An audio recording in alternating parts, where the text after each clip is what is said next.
नमस्कार दोस्तों, स्वागत है आप सभी का आपके अपने YouTube channel study centre Phefana पर।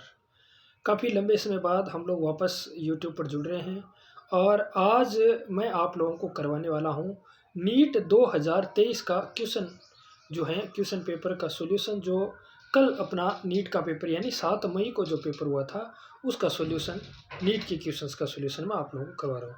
प्यारे विद्यार्थियों, इस पेपर में ये जो अलग अलग कोड हैं और ये जो कोड है यानी ये पेपर जो है G6 सीरीज़ का पेपर है। G6 इस पेपर का कोड है और इसके हिंदी मीडियम के क्वेश्चन जो हैं वो मैं सॉल्व करवा रहा हूँ। वैसे हिंदी और इंग्लिश मीडियम में पेपर जो सेम रहता है, लेकिन हिंदी मीडियम के स्टूडेंट्स को जनरली सॉल्यूशन जो अवेलेबल नहीं हो पाता है, तो इसलिए मैं हिंदी मीडियम के विद्यार्थियों के लिए सबसे पहले इस पेपर का सॉल्यूशन है वो करवा रहा हूँ। ठीक है, तो चलिए हम लोग शुरुआत करते हैं सबसे पहले क्वेश्चन से। तो इस सीरीज का सबसे पहला क्वेश्चन आपके पास ये था कि सीजियम, पोटेशियम और सोडियम का कार्यफलन हमें दिया है। कार्यफलन कितना कितना है प्यारे विद्यार्थियों? 2.14 electron volt, 2.30 electron volt, 2.75 electron volt है। और आपतित प्रकाश जो है उसकी ऊर्जा कितनी है? 2.20 इलेक्ट्रॉन वोल्ट है। तो हमसे पूछा है कि कौन सी प्रकाश उग्राही सतह प्रकाश इलेक्ट्रॉन उत्सर्जित कर सकता है, यानी फोटो इलेक्ट्रॉन उत्सर्जित करेगा, या फोटो इलेक्ट्रॉन जो फोटो इलेक्ट्रिक इफेक्ट है यानी प्रकाश विद्युत प्रभाव है वो प्रदर्शित करेगा। तो हम जानते हैं प्रकाश विद्युत प्रभाव प्रदर्शित करने के लिए आपतित प्रकाश की ऊर्जा जो है वो धातु के कार्यफलन से अधिक होनी चाहिए। धातु के कार्यफलन से क्या होनी चाहिए प्यारे विद्यार्थियों? अधिक होनी चाहिए। तो यहाँ पर देखो ये 220 इलेक्ट्रॉन वोल्ट है। 220 इलेक्ट्रॉन केवल किससे ज़्यादा है? 2.14 इलेक्ट्रॉन वोल्ट से ज़्यादा है। 2.14 इलेक्ट्रॉन वोल्ट वाली सतह ही केवल क्या प्रदर्शित करेगी? प्रकाश विद्युत प्रभाव प्रदर्शित करेगी।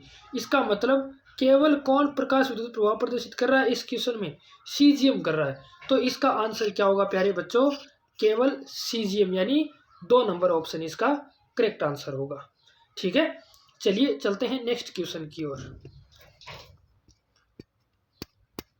आपका नेक्स्ट क्वेश्चन है प्यारे बच्चों, किसी बंद पृष्ठ से गुजरने वाला परिणामी चुंबकीय क्षेत्र है। तो ये चुंबकीय फ्लक्स चुंबकीय फ्लक्स है। तो आप जानते हैं बच्चों गाउस का नियम। किसका नियम जानते हो प्यारे बच्चों? गाउस का नियम। चुंबकत्व में गाउस का नियम क्या होता है? चुंबकत्व में गाउस का नियम close integral B vector dot D A vector बराबर 0, बराबर कितना? 0। तो यानी गुजरने वाला परिणामी चुंबकीय फ्लक्स कितना होगा? 0 होगा। तो इस क्वेश्चन का आंसर क्या हुआ प्यारे बच्चों? 0 हुआ। ठीक है, ये डायरेक्ट क्वेश्चन बहुत ही आसान चुंबकत्व में गाउस के नियम पर आया है। चलिए चलते हैं नेक्स्ट क्वेश्चन की ओर।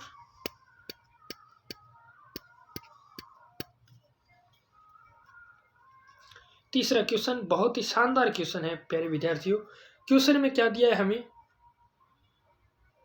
देखिए क्वेश्चन आपके पास है, यदि किसी परिपथ में जी जो है वो इस परिपथ में जी जो है ना वो कोई विक्षेप नहीं दर्शा रहा है, तो तब आर का मान क्या होगा? देखिए यहाँ से जो जी में कोई विक्षेप नहीं, ये दोनों समांतर क्रम में है।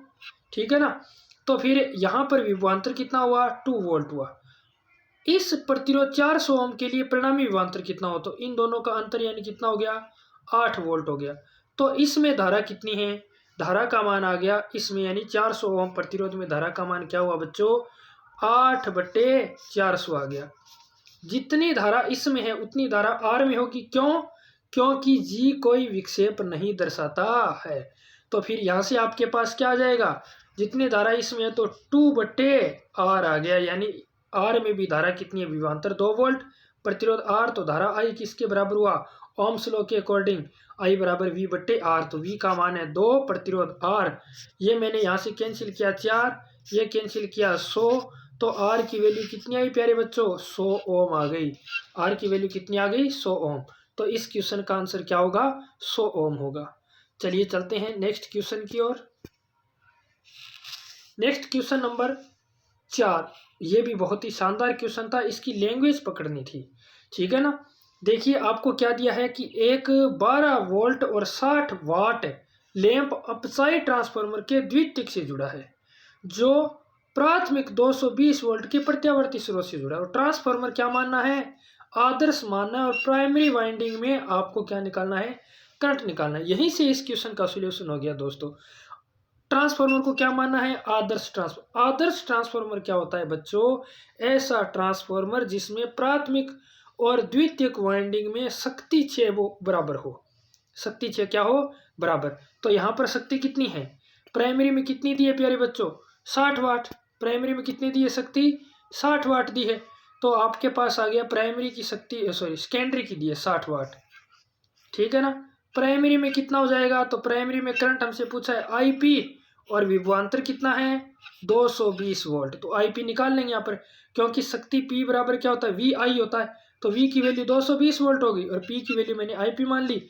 सेकेंडरी में हमें आईपी दी आई है, सॉरी पावर दी है। तो आईपी किसके बराबर आ जाएगा यहाँ पर, 60/220 वोल्ट के बराबर आ गया, 60/220 वोल्ट। इसे सोल्व करेंगे तो आपके पास इसका अप्रोक्सीमेट आंसर कितना आएगा, 0.27 एम्पियर, 0.27 एम्पियर आ जाएगा। आशा करता हूँ सभी के समझ में आ रहा है। बहुत ही आसान पेपर था प्यारे बच्चों। भौतिक विज्ञान का यदि पेपर देखा जाए तो बहुत ही आसान और अच्छा पेपर था। ये क्वेश्चन देखिए, नेक्स्ट क्वेश्चन नंबर 5 आपके पास है। क्वेश्चन 5 में हमें दिया है कि एक पूर्ण तरंग दिष्टकारी में 2 पीएन संधि डायोड होते ही हैं, ये तो ठीक है ना। एक मध्य निकासी ट्रांसफार्मर जुड़ा रहता है, संधारित्र जुड़ा है तथा एक लोड प्रतिरोध लगा है। इनमें से कौन सा घटक दिष्टकारित निर्गत से प्रत्यावर्ती श्रृंखला यानी रिप्पल को विलुप्त करता है। तो देखिए प्यारे बच्चों, यहाँ पर संधारित्र जुड़ा है ना, इसका मतलब क्या जुड़ा है, फिल्टर लगा है। क्या लगा है, फिल्टर। फिल्टर किसको रिमूव करता है, रिप्पल को रिमूव करता है। तो कौन सा जो इंस्ट्रूमेंट है वो करेगा, तो संधारित्र जो वो किसको रिमूव करेगा, रिप्पल को। ये रिप्पल होता क्या है, आप लोगों ने जब पूर्ण तरंग दिष्टकारी पढ़ा है ना, तो इसकी आउटपुट आती है ऐसे, ठीक है ना।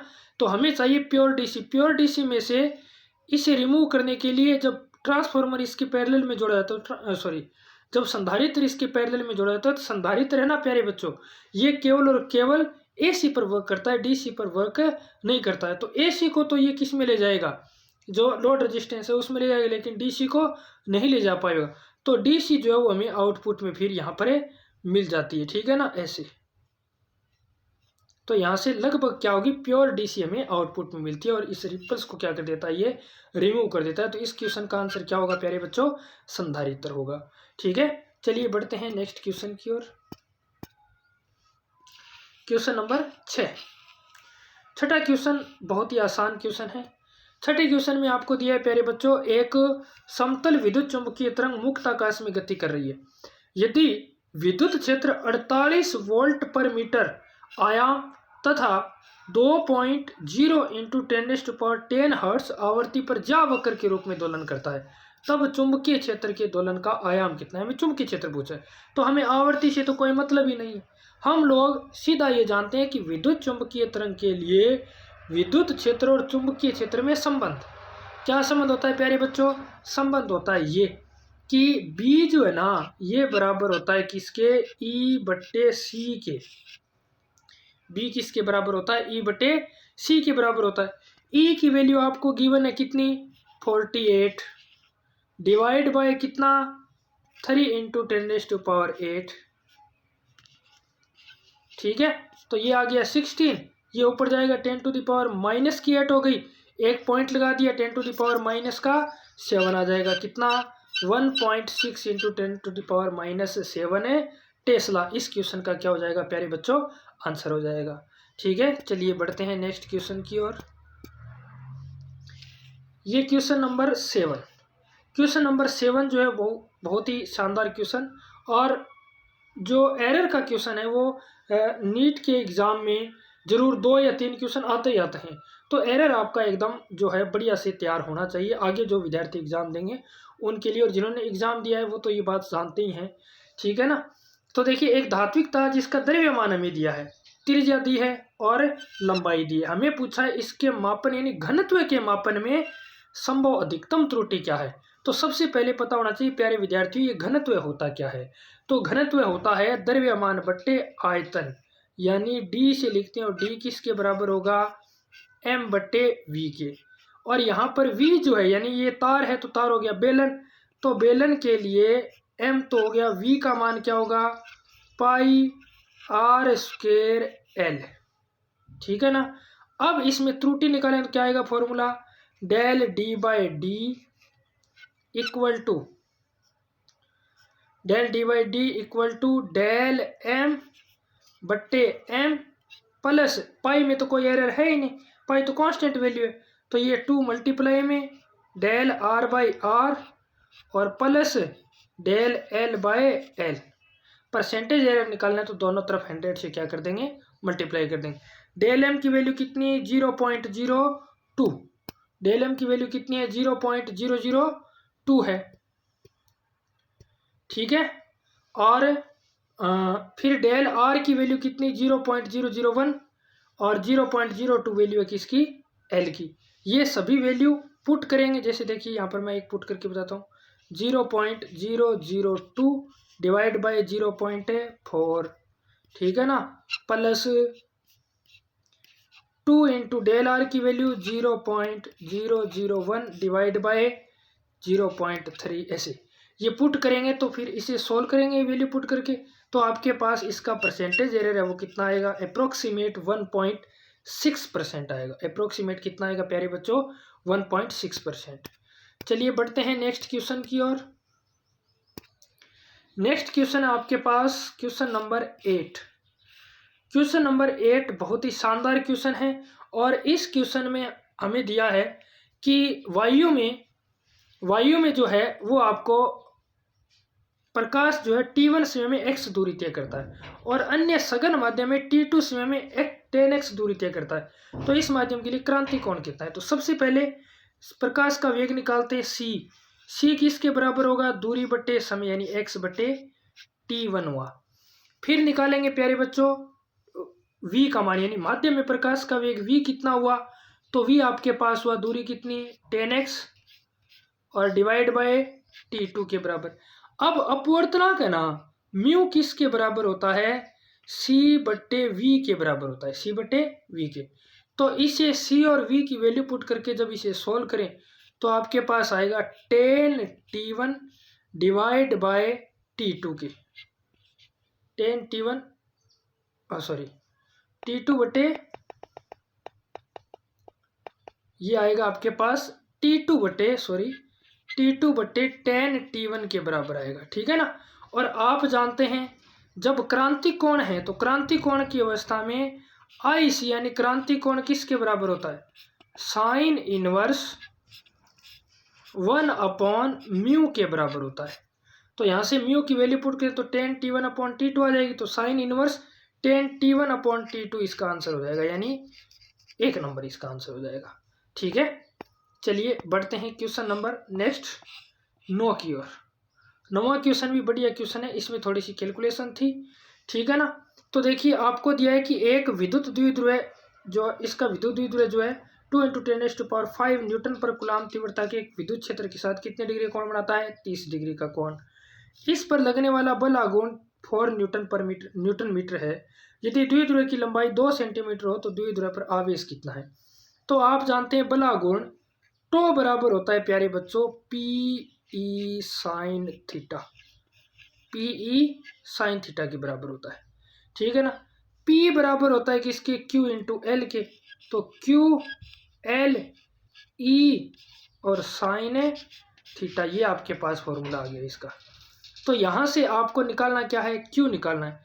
तो Q किसके बराबर होगा प्यारे बच्चों, Q बराबर होगा आपके पास टो बट्टे LE और साइन थीटा के बराबर होगा। ठीक है ना। तो यहाँ से टो की वैल्यू आपके पास है, L की वैल्यू है, L को मीटर में कन्वर्ट करना होगा 2 × 10⁻² मीटर। E की वैल्यू आपके पास है और थीटा की वैल्यू आपके पास है। सॉल्व करोगे तो Q की वैल्यू कितना आएगी, 2 मिली कूलाम आएगी, 2 मिली कूलाम। ठीक है। चलिए बढ़ते हैं नेक्स्ट क्वेश्चन की ओर। Next question number 10। Question number 10 आसान क्वेश्चन है कि एक तार को किसी छत यानी दृढ़ आधार से लटकाया गया है तथा इसके मुक्त सिरे W भार से बांध कर खींचा जाता है। ए अनुप्रस्थ काट क्षेत्रफल के तार के किसी बिंदु पर अनुदैर्ध्य प्रतिबल क्या है? अनुदैर्ध्य प्रतिबल निकालना है। तो देखिए प्यारे बच्चों, आप जानते हैं जैसे ये मैंने आधार से बांधा भार को और लटका दिया, यानी यहाँ पर भार कितना है W, ठीक है। तो इस पर जो बल लगेगा वो भी क्या होगा, W ही होगा। W बराबर mg होता है गुरुत्वीय बल, ठीक है ना। तो फिर W बल लगा, यानी F की वैल्यू क्या आ गई आपके पास, W आ गई, ठीक है। और अनुप्रस्थ काट क्षेत्रफल कितना दिया है, A दिया है।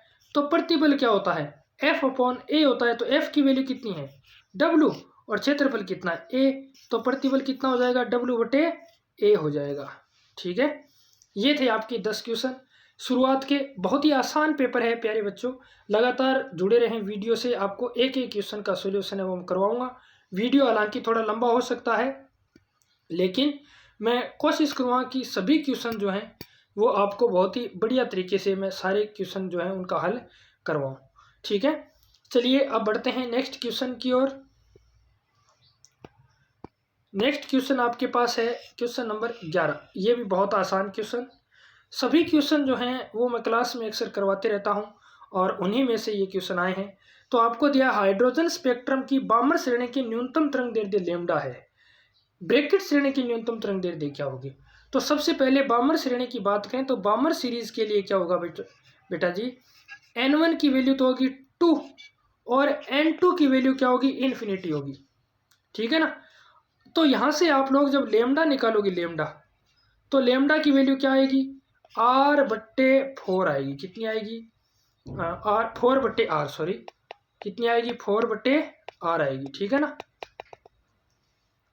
तो इसकी वैल्यू कितनी आएगी, 4/R। कैसे आया ये, तो आप जानते हैं 1/λ is equal to R into 1/n1 square minus 1/n2 square, ये फॉर्मूला है। तो देखिए ये n2 तो इन्फिनिटी हो गया तो 0 हो गया, 1/n1 की वैल्यू 2 है तो 1/4 हो गया। तो 1/λ किसके इक्वल हुआ, R/4 के, तो लैम्डा किसके इक्वल हुआ, 4/R के। जब बात करें ब्रैकेट सीरीज की, तो ब्रैकेट सीरीज के लिए n1 की वैल्यू है ना वो होती है बेटा 4। तो यहाँ पर कितना आ जाएगा, 4 का स्क्वायर यानी कितना आ जाएगा, 16। तो फिर लेमडा जो है वो ब्रैकेट सीरीज के लिए कितना आ जाएगा, 16/R आ जाएगा। कितना आ जाएगा, 16/R। तो ये 16/R जो है इस लेमडा का कितना गुना है, 4 गुना है। कितना गुना है, 4 गुना। तो इस क्वेश्चन का आंसर क्या होगा प्यारे बच्चों, 4 लेमडा होगा। क्या होगा, 4 लेमडा होगा, ठीक है। चलिए बढ़ते हैं नेक्स्ट क्वेश्चन की ओर। नेक्स्ट क्वेश्चन आपके पास है क्वेश्चन नंबर 12। ये भी बढ़िया क्वेश्चन है। तो हमें दिया है कि किसी गैस का तापमान जो है -50 डिग्री और गैस को किस तापमान तक गर्म किया जाए कि इसकी वर्ग मध्य मूल चाल 3 गुनी वृद्धि हो जाए। तो प्रारंभिक चाल के लिए बात करें तो ये V है, ठीक है ना। V डायरेक्टली प्रोपोर्शनल होता है √T की, ये ध्यान रखना, ठीक है ना। तो मैंने V1 लिखा, तो V1 जो है वो डायरेक्टली प्रोपोर्शनल हो गया √T1 के। -50 डिग्री सेल्सियस है, इसका मतलब ये 223 केल्विन है। कितना है, 223 केल्विन, केल्विन में कन्वर्ट कर लिया मैंने। फिर 3 गुना की वृद्धि होगी, तो पहले V था, अब कितना हो गया, 4V1 हो गया, ये 4V1। और ये किसके डायरेक्टली प्रोपोर्शनल है, रूट टेम्परेचर T मान लेता हूँ, इन दोनों का रेशियो ले लो, V1 से V1 हो गया कैंसिल। तो 1/4 जो है वो किसके इक्वल आ गया, √223 डिवाइड बाय T के इक्वल आ गया। ये आपके पास इक्वेशन बन गई। दोनों तरफ स्क्वायर कर देते हैं, स्क्वायर करेंगे तो आ जाएगा 1/16 और T की वैल्यू क्या आ जाएगी, T की वैल्यू आ जाएगी 16 गुना 223, ठीक है ना। यानी ये आएगा आपके पास 3568 केल्विन आ गया। केल्विन को जब डिग्री सेल्सियस में कन्वर्ट करेंगे तो इसमें से -273 करेंगे, तो -273 करने पर आंसर क्या आ जाएगा, 3295 डिग्री सेल्सियस। इस क्वेश्चन का करेक्ट आंसर क्या है, सी है, ठीक है। चलिए बढ़ते हैं नेक्स्ट क्वेश्चन की ओर। नेक्स्ट क्वेश्चन आपके पास बहुत ही बढ़िया क्वेश्चन है, ठीक है, कि एक फुटबॉल का खिलाड़ी दक्षिण दिशा की ओर दौड़ रहा है। ये लो जी, दक्षिण दिशा की ओर दौड़ रहा है, ये दक्षिण मतलब नीचे की ओर दौड़ रहा है, ठीक है। विरोधी से बचने अचानक पूर्व की दिशा में मुड़ जाता है, इधर मुड़ गया, ये पूर्व की ओर मुड़ गया। तो खिलाड़ी पर आरोपित बल जब वह मुड़ता है तो किस दिशा में बल लगेगा ये देखना है। तो ये इसकी इनिशियल वेलोसिटी है vi, ये फाइनल वेलोसिटी है vf। अब इसकी इनिशियल वेलोसिटी में नेगेटिव डायरेक्शन माइनस का vi नहीं हो जाएगा, क्या ऊपर जाएंगे तो हो जाएगा ना। तो फिर एक्सीलरेशन निकालना होगा, तो एक्सीलरेशन क्या होगा, ये होगा। एक्सीलरेशन क्या होता है, vi जो vt जो ग्राफ है उसकी ढाल होता है, ठीक है ना। तो जिस डायरेक्शन में एक्सीलरेशन है उसी डायरेक्शन में क्या होगा, फोर्स होगा, यानी बल होगा, ठीक है। तो ये तो आपके पास होगी नॉर्थ डायरेक्शन, नीचे साउथ डायरेक्शन, ये ईस्ट। तो अब एक्सीलरेशन जो है वो किस डायरेक्शन में है, नॉर्थ ईस्ट डायरेक्शन में, यानी उत्तर पूर्व दिशा में है। कौन सी दिशा में है, उत्तर पूर्व। और जिस दिशा में त्वरण है उसी दिशा में क्या होगा प्यारे बच्चों, बल होगा, ठीक है। चलिए बढ़ते हैं नेक्स्ट क्वेश्चन की ओर। नेक्स्ट क्वेश्चन नंबर 14 आपके सामने ये रहा। 14 नंबर क्वेश्चन बहुत ही आसान है। समान लंबाई के खुले पाइप और बंद पाइप द्वारा उत्पन्न मूल गुणावर्ती की आवृत्तियों का अनुपात कितना है। सबसे पहले बात करता हूं मैं ओपन पाइप के लिए। एन ओपन बराबर होता है V/2L के, ठीक है ना। और एन क्लोज होता है बेटा V/4L के। इनका अनुपात लेना है हमें, तो V से V कैंसिल, L से L कैंसिल, आ गया 4/2 यानी 2/1 आंसर। तो 2/1 इस क्वेश्चन का आंसर हो जाएगा, यानी 2:1, ठीक है। चलिए बढ़ते हैं नेक्स्ट क्वेश्चन की ओर। Question number 15। क्वेश्चन नंबर 15 क्या है प्यारे बच्चों, किसी वृत्त की परिधि पर गतिमान एक पिंड का कोणीय त्वरण होगा। ये कोई वर्ताकार पथ है, इस पर कोई पिंड जो गति कर रहा है, यदि गति की डायरेक्शन ये है तो दक्षिण हस्त नियम के अनुसार दिशा ज्ञात करें, दाहिने हाथ के नियम के अनुसार। तो गति की दिशा ये है तो दाहिने हाथ के नियम के अनुसार जो कोणीय त्वरण होगा वो बाहर की ओर होगा, ठीक है ना। लेकिन हमें यहाँ पर दिशा जो फिक्स नहीं दी है, यदि दिशा ये हो जाए तो फिर त्वरण क्या होगा, अंदर की ओर होगा, यानी कोणीय त्वरण अंदर की ओर होगा। तो अब हम बात करें कि कोणीय त्वरण जो है, यदि गति की दिशा इस वृत्ताकार पथ पर है तो यदि इस डायरेक्शन में है ऐसे तो बाहर की ओर है, इस डायरेक्शन में है तो अंदर की ओर है, ठीक है ना। लेकिन इसके अक्ष पर ही है, इसके घूर्णन अक्ष पर ही है, चाहे अंदर हो चाहे बाहर हो, ठीक है ना। यदि दिशा दी जाती तो हम क्लियर कर देते। तो इस क्वेश्चन का आंसर क्या होगा प्यारे बच्चों, घूर्णन अक्ष के अनुदिश होगा, घूर्णन अक्ष के अनुदिश है, ठीक है। बढ़ते हैं नेक्स्ट क्वेश्चन की ओर। नेक्स्ट क्वेश्चन आपके पास है, नेक्स्ट क्वेश्चन आपके पास है प्यारे बच्चों 60 नंबर क्वेश्चन, जिसमें हमें दो कथन दिए गए हैं। पहले बोला है कि फोटोवोल्टीय युक्तियां प्रकाशिक विकिरण को विद्युत धारा में परिवर्तित कर सकती है। जी हाँ, जरूर कर सकती है। फोटोवोल्टीय युक्तियां जो प्रकाशिक विकिरण को विद्युत धारा में परिवर्तित करती है। दूसरा दिया है जेनर डायोड बंधन क्षेत्र में पश्च दिशिक बायस के अंतर्गत कार्य करने के लिए बनाया गया है, ये भी सही है। तो दोनों स्टेटमेंट जो वो क्या है, करेक्ट हैं। तो इसका आंसर क्या होगा, दोनों कथन फर्स्ट और सेकंड दोनों क्या है, सही है, ठीक है। चलिए बढ़ते हैं नेक्स्ट क्वेश्चन की ओर। क्वेश्चन नंबर 17 नंबर क्वेश्चन में दिया है कि यदि बंद पृष्ठ के लिए close integral E vector dot ds vector बराबर 0 है तब क्या होगा। देखिए, पृष्ठ के अंदर एक समान विद्युत क्षेत्र आवश्यक है, कोई जरूरी नहीं है प्यारे बच्चों। फिर तीसरा पॉइंट देखिए, पृष्ठ पर विद्युत क्षेत्र का परिमाण नियत है, ये भी कोई जरूरी नहीं है प्यारे बच्चों, क्योंकि ई कांस्टेंट हो तो कोई फर्क नहीं पड़ेगा। फ्लक्स है, ये फ्लक्स है, ठीक है ना। सभी आवेश पृष्ठ के अंदर होने आवश्यक है, ये भी कोई जरूरी नहीं है, ठीक है। पृष्ठ के बाहर भी आवेश हो सकता है, लेकिन ये आवश्यक है कि पृष्ठ में प्रवेश करने वाली फ्लक्स रेखाओं की संख्या इसे छोड़ने वाली फ्लक्स संख्याओं के बराबर होनी चाहिए। यानी 2 नंबर बेलन वाला एग्जाम्पल, सभी करते हैं बेलन वाला एग्जाम्पल, ठीक है ना। इनकमिंग इक्वल टू आउटगोइंग होगा, तभी फ्लक्स क्या होगा, 0 होगा प्यारे बच्चों, ठीक है। तो ये था आपका क्वेश्चन नंबर 17 का आंसर। 17 नंबर क्वेश्चन का आंसर क्या है प्यारे बच्चों, नंबर 2, यानी प्रवेश करने वाली विद्युत क्षेत्र रेखाओं की संख्या जो है वो छोड़ने वाली विद्युत क्षेत्र रेखाओं की संख्या क्या होनी चाहिए, समान होना चाहिए, ठीक है। चलिए बढ़ते हैं नेक्स्ट क्वेश्चन की ओर। Question number 18। 18 नंबर कार्बन प्रतिरोध का क्वेश्चन है। कार्बन रेजिस्टेंस 1 कोड से ज्ञात किया गया कि ये कार्बन का प्रतिरोध जो है, कार्बन प्रतिरोध का प्रतिरोध जो है वो आपके पास है 22,000 प्लस माइनस 5%। तो इसे मैं ऐसे लिख सकता हूँ 22 इंटू 10⁻³ प्लस माइनस 5%। ठीक है ना। तीसरे बैंड का निकालना है। तो आप जानते हैं B Roy Great Britain, from Great Britain, having very good wife wearing golden silver necklace. तो 0, 1, 2 और 3 इतना ही चाहिए हमें तो। ठीक है ना। तो ये दोनों तो हो गए पहले वाले 2 2 यानी रेड कलर हो गए, ये रेड बैंड हो गया। 10⁻³ आया तो ऑरेंज बैंड हो गया। ठीक है, ऑरेंज यानी नारंगी हो गया, और प्लस माइनस 5% यानी गोल्डन हो गया। तो फिर हमें तीसरा बैंड पूछा है। तीसरे बैंड का कलर क्या है? ऑरेंज यानी नारंगी है प्यारे बच्चों। तीसरे बैंड का कलर क्या होगा? नारंगी होगा। ठीक है, चलिए बढ़ते हैं नेक्स्ट क्वेश्चन की ओर। नेक्स्ट क्वेश्चन हमें दिया है कि 4 माइक्रो हेनरी यानी 4 माइक्रो हेनरी प्रेरकत्व के प्रेरक में 2 एम्पीयर धारा प्रवाहित होती है, तो इसमें संचित चुंबकीय ऊर्जा कितनी है?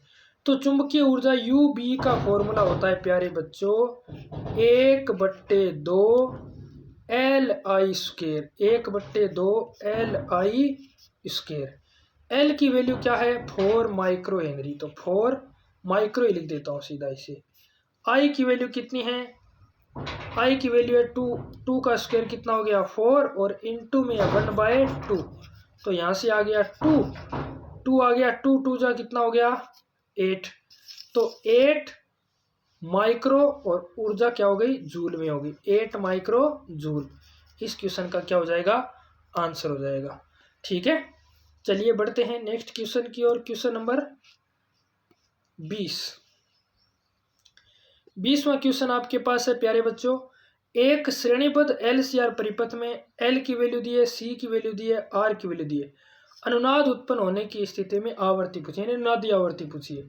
अनुनाद वेरी वेरी इंपॉर्टेंट टॉपिक है। हर कोई विद्यार्थी, हर कोई अध्यापक इसे क्लास में बढ़िया से करवाता है, और सभी विद्यार्थी इसे बढ़िया से पढ़ने का प्रयास करते हैं, क्योंकि चाहे बोर्ड एग्जाम हो चाहे कंपटीशन एग्जाम हो, इस अनुनाद यानी रेजोनेंस क्वेश्चन आते ही आते हैं। तो अनुनादी आवर्ती का फॉर्मूला क्या होता है? FR = 1/2π√LC होता है। यहाँ पर देखो L की वैल्यू गिवन है, C की वैल्यू गिवन है, और R की वैल्यू गिवन है। हमें R की वैल्यू चाहिए नहीं। ये सभी वैल्यू जब हम इसमें पुट करेंगे तो आपके पास आंसर आ जाएगा। इसे सॉल्व कर लेना, थोड़ी सी कैलकुलेशन है। तो इसका आंसर क्या आएगा? जो आप लोग इसकी देखो यूनिट का भी ध्यान रखना सभी। फ्रीक्वेंसी यूनिट होती है हर्ट्स, तो आंसर हर्ट्स में आएगा। ठीक है ना। तो 1.59 किलो हर्ट्स इसका आंसर होगा, 1.59 किलो हर्ट्स। ठीक है, चलिए बढ़ते हैं नेक्स्ट क्वेश्चन की ओर। Question number 21। 21वां क्वेश्चन भी आसान है। इसमें थोड़ा सा सर्किट डायग्राम देखकर बच्चे घबरा जाते हैं, लेकिन ऐसी बात नहीं, बहुत ही आसान क्वेश्चन है।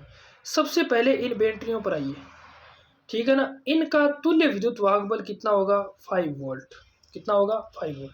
डायरेक्शन छोड़ दो, पहले करंट निकालो। ठीक है ना। 5 वोल्ट हो गया। इस सर्किट का टोटल रेजिस्टेंस कितना? 2 + 1 + 7 यानी 10। तो करंट कितना हुआ? I बराबर हुआ V/R, यानी 0.5 एम्पियर करंट होगा, 0.5 एम्पियर। अब ऑप्शन देखो, इसमें नहीं है, इसमें नहीं है, इसमें है, तो आंसर यही होगा। इसमें भी नहीं है, तो तीसरा क्वेश्चन क्या होगा? तीसरा ऑप्शन जो इसका क्या है? करेक्ट ऑप्शन है 0.5 एम्पियर ई से होकर, यानी ई से होकर ए से बी की ओर। ठीक है, इसका करेक्ट आंसर होगा। चलिए बढ़ते हैं नेक्स्ट क्वेश्चन की ओर। Question number 22।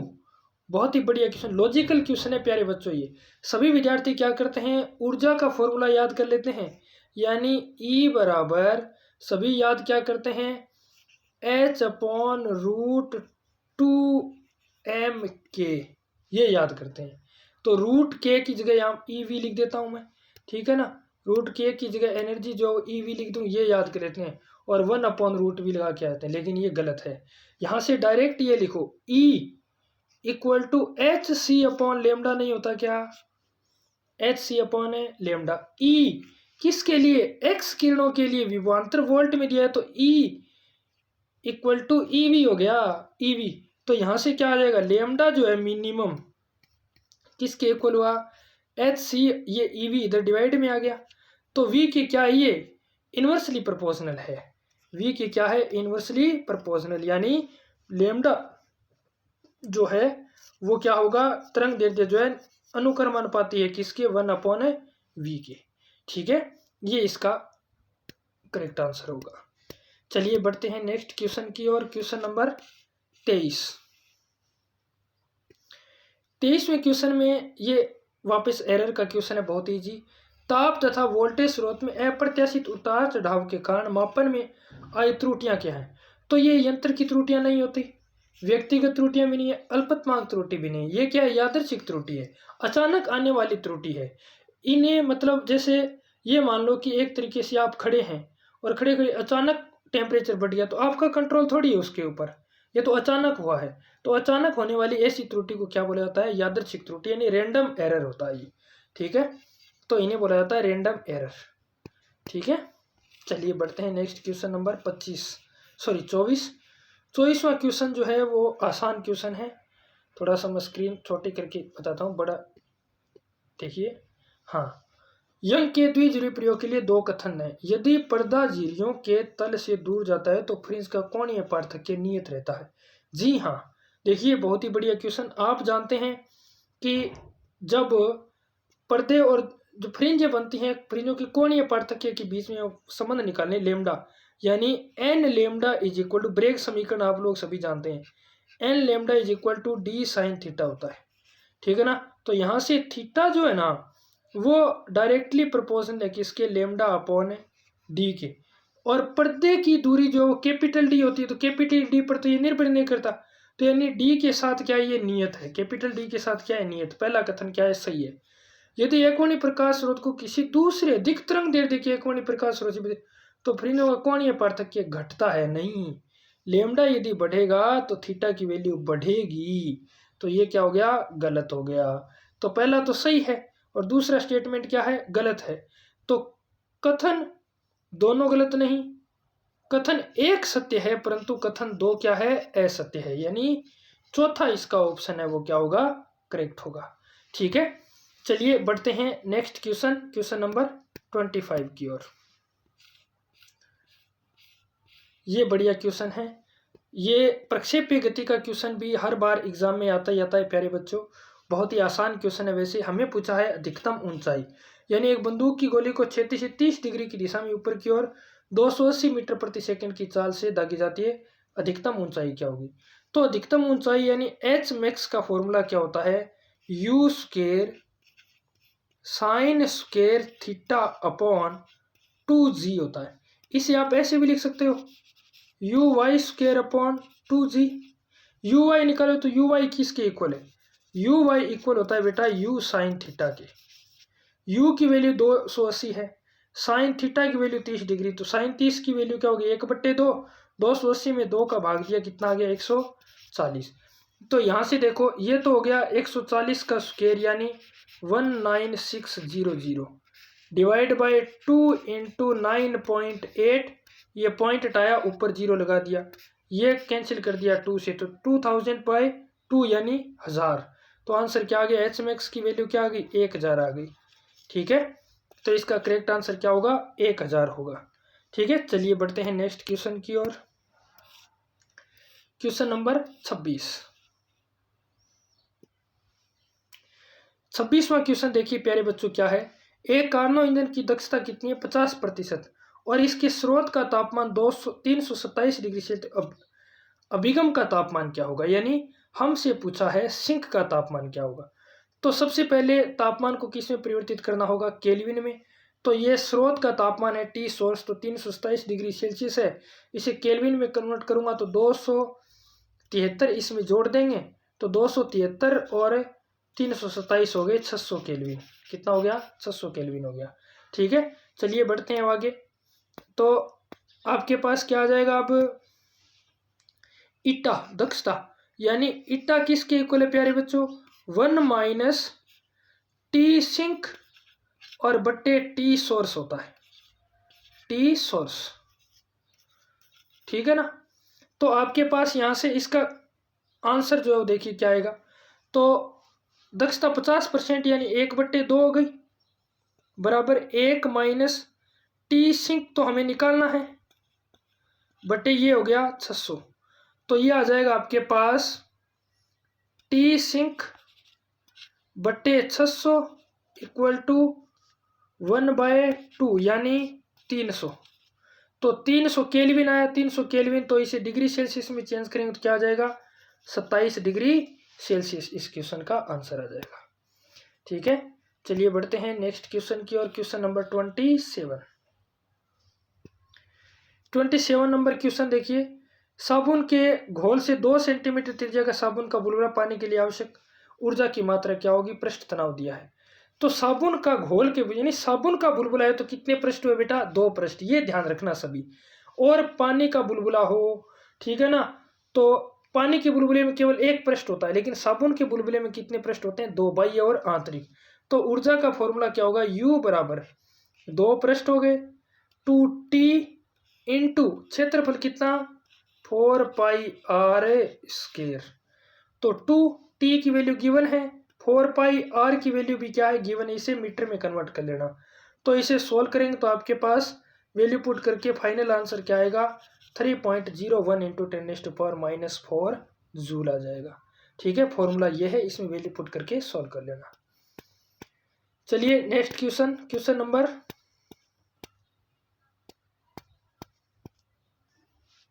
28वां क्वेश्चन, एक रेडियो एक्टिव पदार्थ की अर्धायु 20 मिनट है, कितने समय में यह प्रारंभिक मात्रा के 1/16वें भाग से विघटित हो जाएगा। तो 1 भाग तक विघटित है, तो इसका direct formula R/R0 equal to 1/2 की पावर T/T होता है। T ये कैपिटल T है, वो हाफ लाइफ है, ठीक है ना। तो ये हो गया 1/16 यानी 1/2 की पावर 4 हो गया, और इक्वल टू 1/2 और T/20 आ गया, 20 मिनट। बेस सेम है तो जो पावर है वो इक्वल होगी, तो ये आ जाएगा T की वैल्यू किसके इक्वल है, 20 इंटू 4 यानी 80 आ गया। तो 80 मिनट्स इसका करेक्ट आंसर है होगा। चलिए बढ़ते हैं क्वेश्चन नंबर 29 की और 29वां क्वेश्चन, किसी लंबे स्प्रिंग की ऊर्जा U है, इसे 2 सेंटीमीटर खींचा जाता है। जब इसे 2 सेंटीमीटर की ऊर्जा कितनी हुई, 8 सेंटीमीटर खींचा जाए तो ऊर्जा कितनी होगी। तो देखिए ऊर्जा का फॉर्मूला क्या होता है, U equal to half kx² होता है। इसे मैं सेंटीमीटर में रहने देता हूँ, तो 2 की स्क्वायर कितनी हो गई 4। फिर U डैश निकाले तो ये किसकी हाफ के, अब कितना खींचा 8, तो 8 का स्क्वायर कितना हो गया 64। रेशियो लेंगे ये तो हो गया कैंसिल, ठीक है ना, ये आ गया 16, ठीक है। तो 16 U कितना आ जाएगा, 16 है U, इस क्वेश्चन का क्या होगा आंसर, ये इधर U डैश और U dash is equal to क्या आ जाएगा, फिर आपके पास 16 U आ जाएगा, ठीक है ना। तो इस क्वेश्चन का आंसर क्या होगा, 16 U होगा। चलिए बढ़ते हैं नेक्स्ट क्वेश्चन की और। क्वेश्चन नंबर 30, ये बहुत ही आसान क्वेश्चन था, इजी क्वेश्चन एकदम। इसमें देखिए कि तुल्य धारिता पूछी है, तो सबसे पहले इन दोनों को हम लोग सोल्व करेंगे। तो ये समांतर क्रम में है, समांतर क्रम में तुल्य धारिता जो संधारित्रों की धारिता के योग की तुल्य होती है, तो 3 + 3 कितना हो गया 6 माइक्रोफेड। अब 6 माइक्रोफेड और ये 3 माइक्रोफेड आ गए पैरेलल में, पैरेलल में धारिता क्या होगी, तो C निकालेंगे। तो सबसे पहले इन दोनों का मल्टीप्लाई, 6 तिया 18 बट्टे इन दोनों का सम, 6 और 3 9, 18/9 यानी कितना 2, आंसर कितना 2 माइक्रोफेड। चलिए बढ़ते हैं नेक्स्ट क्वेश्चन की ओर। आशा करता हूँ क्वेश्चन आपके समझ में आ रहे हैं। थोड़ा सा लेंदी वीडियो हो जाएगा क्योंकि 50 क्वेश्चन जो हैं वो सॉल्व करने में लगभग ये 1 घंटे का वीडियो होगा। सभी विद्यार्थी लगातार इस वीडियो से जुड़े रहें, आपको बहुत ही रोचक जानकारी मिलेगी। सभी क्वेश्चन का एकदम करेक्ट सॉल्यूशन जो है वो आप लोगों को मिलेगा। पहले मैं 35 क्वेश्चन जो है वो सोल्व करवाऊंगा, उसके बाद में नेक्स्ट पार्ट जो हम लोग उसमें इसके 15 क्वेश्चन है वो सोल्व करेंगे, या हो सकता है एक ही वीडियो में सारे एक साथ ही सोल्व कर दें, टाइम देखेंगे। ठीक है, चलिए बढ़ते हैं नेक्स्ट क्वेश्चन की ओर। क्वेश्चन नंबर आपके पास है 31वां। 31वें क्वेश्चन में हमें दिया है कि एक वाहन आधी दूरी v चाल से और शेष दूरी 2v चाल से तय करता है, तो औसत चाल का होगी। समान दूरी यदि तय करे तो समान दूरी के लिए औसत चाल का फॉर्मूला मैंने आपको कॉपी में लिखवाया हुआ है बच्चों। देखना क्या होता है, v एवरेज बराबर 2v1 plus into v2 divide by v1 plus v2, 2v1 upon v1 plus v2। तो इसे सोल्व करो, 2v into 2v divide by v plus 2v यानी कितना हो गया 3v। तो एक v कैंसिल कर दो, तो 2 2 जा 4v अपॉन 3, इसका आंसर हो जाएगा d यानी 4v अपॉन 3 इसका क्या होगा, करेक्ट आंसर होगा। ठीक है, चलिए बढ़ते हैं नेक्स्ट क्वेश्चन की ओर। Question number 32। 32वें क्वेश्चन में आपको दिया है प्यारे बच्चों कि m द्रव्यमान तथा r त्रिज्या की ठोस गोले की इसकी x की घूर्णन त्रिज्या ये है। घूर्णन त्रिज्या निकालना है, क्या निकालना है, घूर्णन त्रिज्या का अनुपात x के विपरीत घूर्णन त्रिज्या। देखो घूर्णन त्रिज्या को k से लिखते हैं और k बराबर होता है रूट आई बट्टे एम के, रूट आई बट्टे एम के। ठीक है ना। सबसे पहले सॉलिड स्फीयर के लिए, ठोस गोले के लिए बात करें तो रूट आई की वैल्यू क्या होगी, आई की वैल्यू इसके लिए होगी 2/5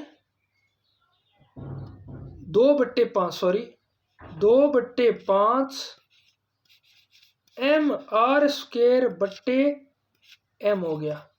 ठीक है ना, ये K1 लिख देता हूं। और K2 की बात करूं, K2 की बात करूं तो कौन सा गोला हो गया, पतले खोखले गोले। खोखले गोले के लिए रूट आई की वैल्यू होगी 2/3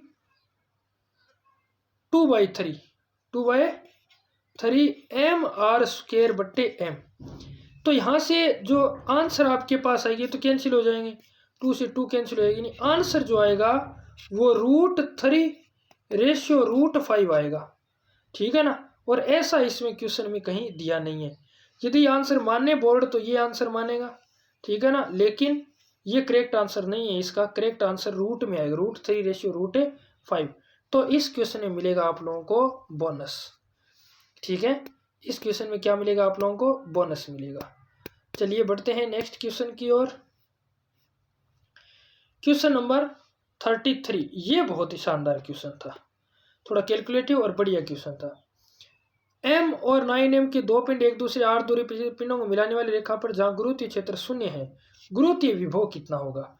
तो सबसे पहले गुरुत्वीय विभव का फॉर्मूला हमें पता होना चाहिए, v बराबर होता है -gm/r। फॉर्मूला क्या होता है, -gm/r होता है। देखिए सबसे पहले प्यारे बच्चों यहां से ये दो हैं, ठीक है ना, ये दो आपके पास, ये m द्रव्यमान हो गया, ये 9m हो गया, यहां पर 0 है, ये वैल्यू r1 है। तो सबसे पहले r1 निकालो तो √m into r divide by √m plus √m यानी r/4 आ जाएगा। कितना आएगा, r/4। फिर ये कितना बचेगा रिमेनिंग, तो ये r/4 है तो ये बचा 3r/4। ठीक है ना। तो m से तो दूरी r/4 और 9m से दूरी है कितनी, 3r/4। वैल्यू पुट कर दो, v आ जाएगा आपके पास, v is equal to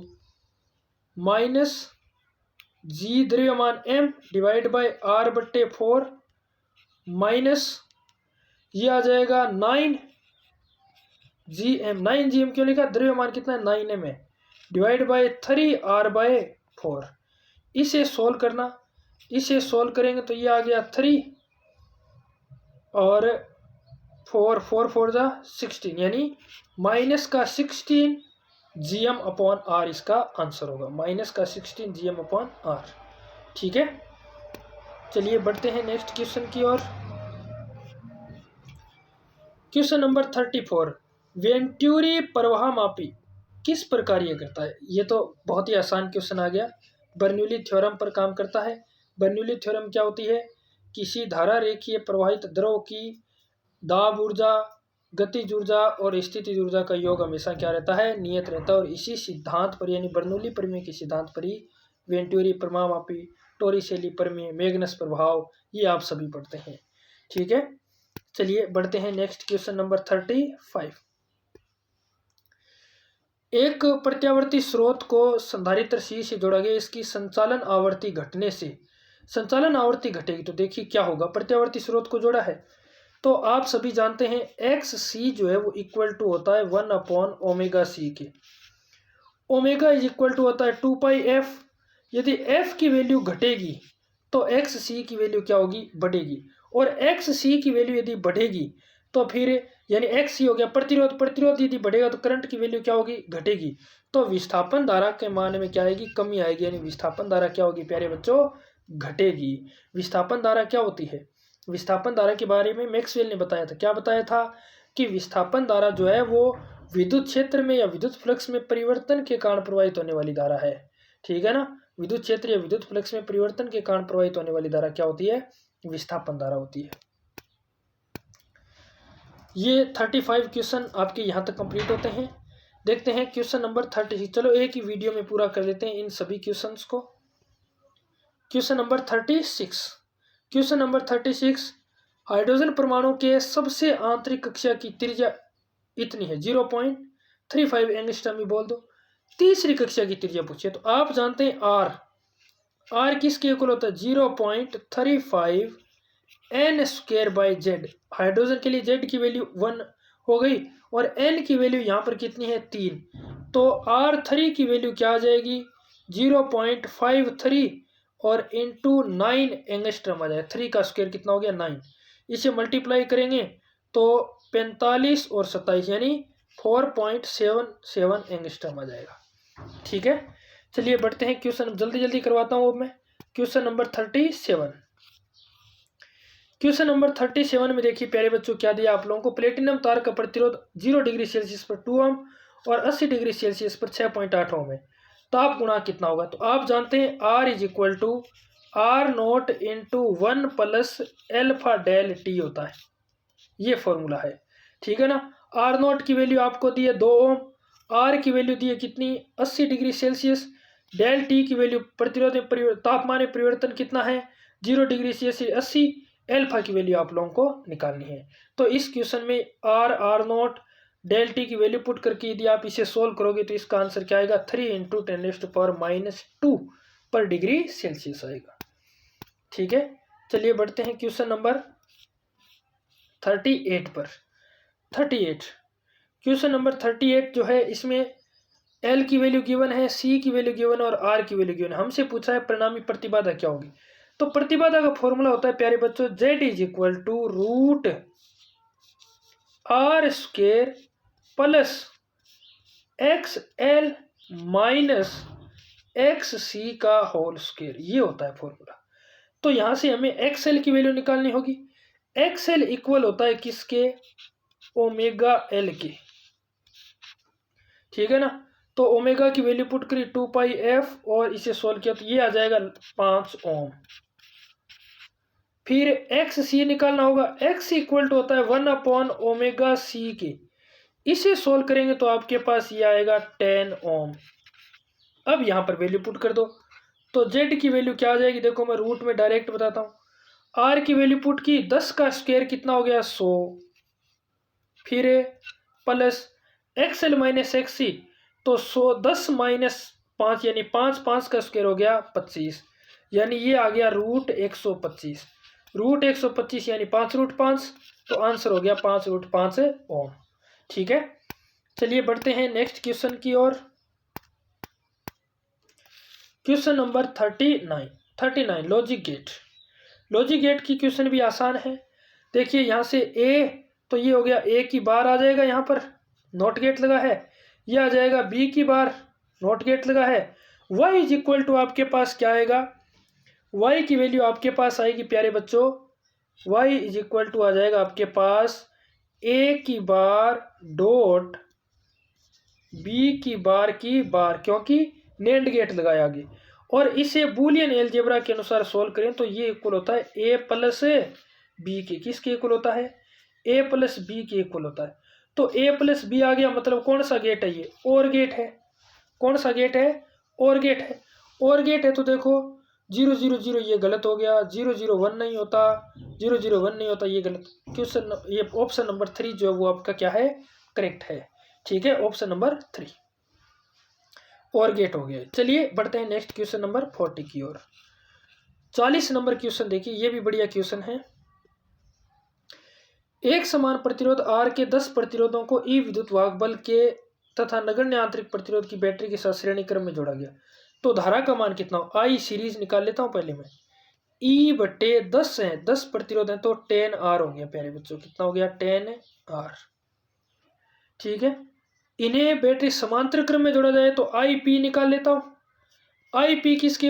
E equal to R बट्टे 10 हो जाएगा ये, और हमसे धारा n गुनी हो जाती है। n का मान क्या है? तो n का मान क्या होगा? 10, और ये 10 इन दोनों का मल्टीप्लाई है क्योंकि ई आर तो कैंसिल हो जाएंगे। तो 10 इंटू 10 कितना हो गया? 100। तो धारा कितना गुना हो जाएगी? 100 गुना हो जाएगी। ठीक है, आसान क्वेश्चन था। चलिए बढ़ते हैं क्वेश्चन नंबर 41 की ओर। ये भी बढ़िया क्वेश्चन है, फ्रिक्शन से है। एक गतिमान कार का अधिकतम त्वरण ज्ञात कीजिए ताकि कार के फर्श पर स्थिर बनी रहे और फर्श की स्थैतिक घर्षण गुणांक कितना है? ये है। अरे ये तो बहुत आसान हो गया। तो देखिए म्यू एस एम जी घर्षण बल हुआ, और अधिकतम फ्रिक्शन यानी ए एक्स के ए मैक्स के बराबर हो गया। एम से एम कैंसिल कर दिया, ठीक है ना? एम सॉरी म्यू एस नहीं, एम कैंसिल करना। तो ए मैक्स किसके इक्वल हुआ? म्यू एस इंटू जी के इक्वल हुआ। म्यू एस की वैल्यू 0.15 है और इंटू जी की वैल्यू कितनी है? 10। तो ये तो हो गया 1.5।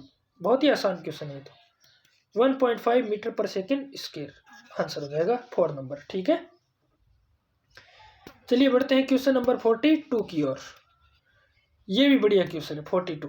देखिए सबसे पहले हमें त्वरण निकालना है, ठीक है ना, सरल आवर्त गति में। तो त्वरण का फॉर्मूला प्यारे बच्चों आप सभी जानते हैं, ए इज इक्वल टू होता है माइनस ओमेगा स्क्वायर ए साइन ओमेगा टी के इक्वल होता है। ठीक है ना, ये त्वरण का फॉर्मूला है आपके पास, ए की वैल्यू है। तो देखिए यहाँ पर ओमेगा किसके इक्वल होगा? तो ओमेगा इक्वल टू होता है 2 पाई अपॉन टी। टी क्या है? पीरियोडिक टाइम यानी आवर्तकाल। आवर्तकाल कितना दिया यहाँ पर? 8। तो ये तो आ गया आपके पास माइनस का ओमेगा स्क्वायर यानी 2 पाई अपॉन टी। तो 2 का स्क्वायर पाई का स्क्वायर अपॉन टी की वैल्यू कितनी? 8 इंटू ए की वैल्यू कितनी है? 1 इंटू इसे सोल्व करें तो 2 पाई अपॉन टी 4 8 और टी की वैल्यू आ जाएगी 2, यानी ये तो आ गया हाफ साइन 90 डिग्री, और साइन 90 डिग्री की वैल्यू क्या हो जाएगी? साइन 30 डिग्री आ गया सॉरी, और साइन 30 की वैल्यू क्या हो जाएगी? 1/2, और ये आ जाएगा फिर 2 to the 4, तो ये 1/4 1/8 यानी आपके पास आएगा 1/16। यानी ये तो आपके पास ए की वैल्यू 1 हो गई, और यहाँ से आपके पास आ जाएगा 1/2, और 2 4 से 4 कैंसिल हो जाएगा, तो 1 बाई माइनस का पाई स्क्वायर हो गया अपॉन में 8 इंटू 2 16, ये आ जाएगा आपके पास माइनस में पाई स्क्वायर बाई 16 मीटर पर सेकेंड स्क्वायर। ठीक है ना, यहाँ से आगे जो वैल्यू निकालोगे ना आप, तो ये 1/8 आएगी। कितनी आएगी? 1/8। तो ये तो कैंसिल हो जाएगा, 4 2 आ जाएगा। ठीक है, तो 8 इंटू 2 यानी कितना हो गया? 16, माइनस का है पाई स्क्वायर बाई 16 हो जाएगा। ठीक है, क्योंकि कितने सेकंड पर पूछा इसने? 2 सेकंड पर। टी की वैल्यू पुट करके सोल्व करेंगे इसे। ठीक है, चलिए बढ़ते हैं नेक्स्ट क्वेश्चन। ये भी बढ़िया क्वेश्चन है, क्वेश्चन नंबर 43। एक उपग्रह टी का आवर्तकाल पृथ्वी तल के ठीक ऊपर डी कक्षा में, डी का घनत्व ये है, और ये 3 पाई अपॉन जी डी। ये तो आप सीधा निकाल लेते हो तो भी बढ़िया है। यानी आप जानते हैं सभी बच्चे कि जब उपग्रह कक्षा के ठीक ऊपर स्थापित किया जाए तो यहाँ पर केपलर का नियम लगता है। केपलर का नियम क्या कहता है, टी स्क्वायर है ना वो डायरेक्टली प्रोपोर्शनल होता है आर की क्यूब की, डायरेक्ट फॉर्मूला है। तो टी स्क्वायर इक्वल टू करें तो ये कांस्टेंट वैल्यू है 3π/g/d आर क्यूब, ये कांस्टेंट वैल्यू है। तो ये देखो किसको प्रदर्शित कर रही है राशि, ठीक है ना, टी स्क्वायर को प्रदर्शित कर रही है प्यारे बच्चों, किसको, टी स्क्वायर को। तो टी स्क्वायर के डायरेक्टली प्रोपोर्शनल हो जाएगा ये, तो इसका आंसर क्या होगा, यहाँ से टी स्क्वायर हो जाएगा। ठीक है, चलिए बढ़ते हैं नेक्स्ट क्वेश्चन नंबर 44। ये बढ़िया क्वेश्चन है, बुक से डायरेक्ट, राजस्थान बोर्ड की जो बुक थी उसमें ये डायरेक्ट क्वेश्चन गिवन था। ठीक है ना, तो यहाँ से देखिए क्या आएगा आपके पास। सबसे पहले बात करता हूँ इस सर्कुलर लूप में। सर्कुलर लूप में सेंटर पर बात करें तो चुंबकीय क्षेत्र होता है μ0I/2r होता है, μ0I/2r। ठीक है ना, इसे मैं 2π से ऊपर नीचे मल्टीप्लाई किया, 2π से, ठीक है ना, 2π, μ0I 2π से ऊपर नीचे मल्टीप्लाई कर दिया तो ये 4πr हो जाएगा।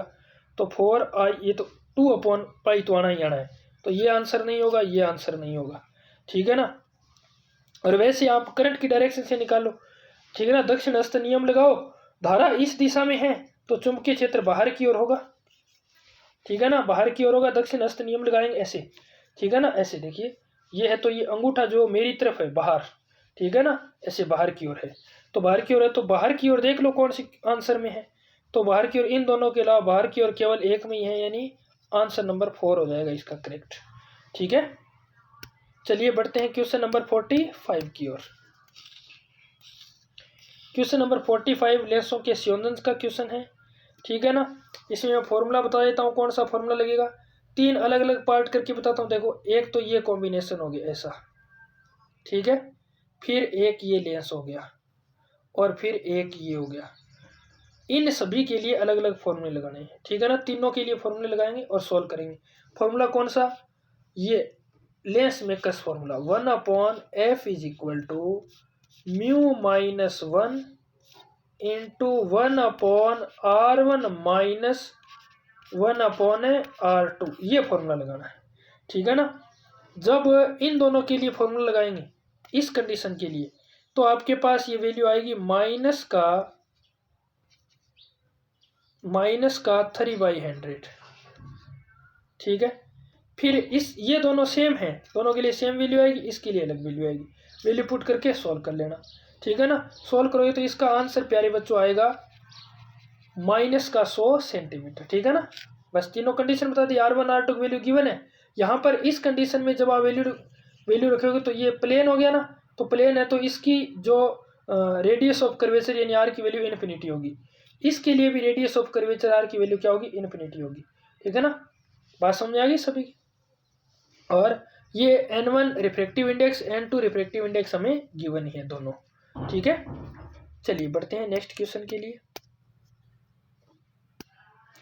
क्वेश्चन नंबर 46, ये बहुत ही आसान क्वेश्चन है, ये तो बोर्ड लेवल का क्वेश्चन है, बोर्ड लेवल से भी नीचे लेवल का है। समान फोकस दूरी के 2 लेंस हैं, अवतल लेंस और उत्तल लेंस और अवतल लेंस है, तुल्य फोकस दूरी ज्ञात करनी है। तो संयोजन की तुल्य फोकस दूरी 1/f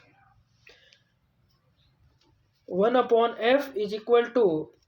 1/f1 + 1/f2 होता है। उत्तल लेंस की फोकस दूरी धनात्मक होती है तो 1/f आ जाएगा प्लस का, और 1/f आ गया प्लस का, और ये आ जाएगा 1/f माइनस का, तो ये कैंसिल हो गए। तो आपके पास तुल्य फोकस दूरी यानी 1/f की वैल्यू क्या आई, 0, और f की वैल्यू क्या आएगी, फिर इन्फिनिटी आएगी, 1/0 यानी इन्फिनिटी होता है। तो आंसर क्या हो जाएगा इसका, अनंत हो जाएगा। ठीक है, चलिए बढ़ते हैं नेक्स्ट क्वेश्चन की और। क्वेश्चन नंबर 47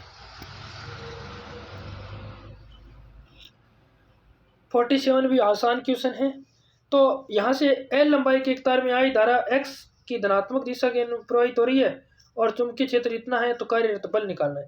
तो बल आप जानते हैं सभी, F = I L vector cross B vector होता है प्यारे बच्चों। ठीक है ना, तो F = I तो हो ही गया, आपके पास I धारा है। L की वैल्यू क्या है, L लंबाई x के अनुदिश, तो ये कैपिटल L I कैप है, और क्रॉस बी वेक्टर की वैल्यू हमें गिवन है 2i cap plus 3j cap minus 4k cap. ये तो आई कैप क्रॉस आई कैप तो 0 हो जाएगा, लेकिन ये 0 नहीं होंगे, तो 3 और कुछ आएगा 4 और कुछ आएगा जे कैप के कैप जो भी आए, इससे हमें कोई मतलब नहीं है। क्यों, हमें तो यहाँ पर क्या निकालना है, परिमाण निकालना है। तो 3 का स्क्वायर प्लस 4 का स्क्वायर यानी ये हो गया 9 प्लस 16 यानी √25 यानी 5 आ गया। ठीक है ना, 5 आएगा ही आएगा। इसका मैग्नीट्यूड L है, इसका मैग्नीट्यूड कितना है I है, तो 5IL इसका क्या हो जाएगा, आंसर हो जाएगा। ठीक है, फॉर्मूला लगेगा ये,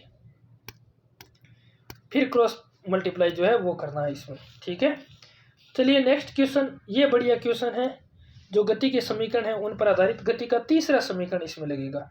बंदूक की गोली लकड़ी के आयताकार गुट के v वेग से दागी जाती है, 24 सेंटीमीटर घुस जाती है, ui 3 वेग से रुकने पर अपने लक्ष्य व्यतीत गुटके की लंबाई कितनी है। ठीक है, देखो तीसरा समीकरण लगाओ। अंतिम वेग हो गया u स्क्वायर बटे 9 यानी v square minus u square plus 2x होता है। ठीक है ना, u square by 9 equal to प्रारंभिक वेग u स्क्वायर प्लस 2a और x की जगह कितना है 24 सेंटीमीटर है, इसे 24 सेंटीमीटर में रहने देते हैं। ये इधर जाएगा तो माइनस में आ जाएगा, तो यानी 8 u स्क्वायर बाई 9 आ गया और इक्वल टू कितना है 48 a के इक्वल है, 48 a के इक्वल हो गया। ठीक है, यहां से देखिए फिर 0 हो जाएगा लास्ट वेग, तो 0 is equal to u square और प्लस 2ax लिख देता हूँ इसे, x की वैल्यू निकालें, 2a से 2a कैंसिल हो गया, 24 8/9 यानी ये आपके पास आ जाएगा। यहाँ से इक्वेशन बनेगी ये x is equal to U square cancel हो जाएगा, यहाँ से आपके पास आ जाएगा 24 इंटू 9/8 आ जाएगा। ये आ गया 3 और 3 9 27 यानी कितना आंसर आएगा इसका 27 आ जाएगा। ठीक है, आशा करता हूँ सभी के समझ में आया है। केवल 2 क्वेश्चन और बचे हैं प्यारे विद्यार्थियों, और लगातार वीडियो से जुड़े रहें। वीडियो अच्छा लगा है, यदि क्वेश्चन समझ में आए हैं तो इसे लाइक ज़रूर करेंगे, अपने साथियों के साथ इसे ज़रूर शेयर करेंगे। ठीक है, हिंदी मीडियम में आपको रेयर में ही कोई सॉल्यूशन जो है वो यूट्यूब पर या अदर किसी भी जो सोशल मीडिया प्लेटफॉर्म है उस पर मिलेगा। ठीक है ना, तो हिंदी मीडियम के सॉल्यूशन के लिए आप लगातार हमारे चैनल से जुड़े रहेंगे। ठीक है, चलिए बढ़ते हैं next question, second last question आपका क्वेश्चन नंबर 49। क्वेश्चन नंबर 49 जो है वो भी बढ़िया क्वेश्चन है, और इसे मैं थोड़ा छोटा कर लेता हूँ। हाँ देखिए, हमसे पूछा है कि एक विद्युत द्विध्रुव चित्र में प्रदर्शित है द्विध्रुव के कारण 10⁻² वोल्ट में हमें ये निकालना है। देखो आसान क्वेश्चन है बिल्कुल, V की वैल्यू निकालनी है। ठीक है ना, P पॉइंट पर। तो सबसे पहले इस चार्ज से डिस्टेंस कितनी हुई टोटल 2 सेंटीमीटर, कितनी होगी 2 सेंटीमीटर।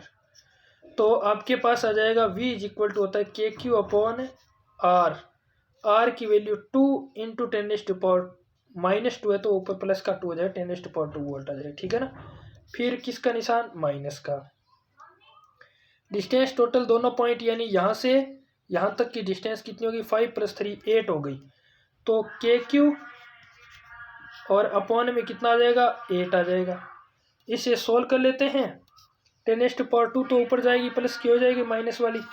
ठीक है ना, तो ये 8 LCM आ गया आपके पास, यहाँ पर आ जाएगा 4, ये माइनस का 1 और KQ आना ही आना है KQ। ठीक है ना, ये 10⁻² जो इसे हमने सेंटीमीटर में लिया थी, मीटर में लेता तो 10⁻² जाती, वो ऊपर मल्टीप्लाई में चली गई तो 10⁻² वोल्ट में पूछा इसने।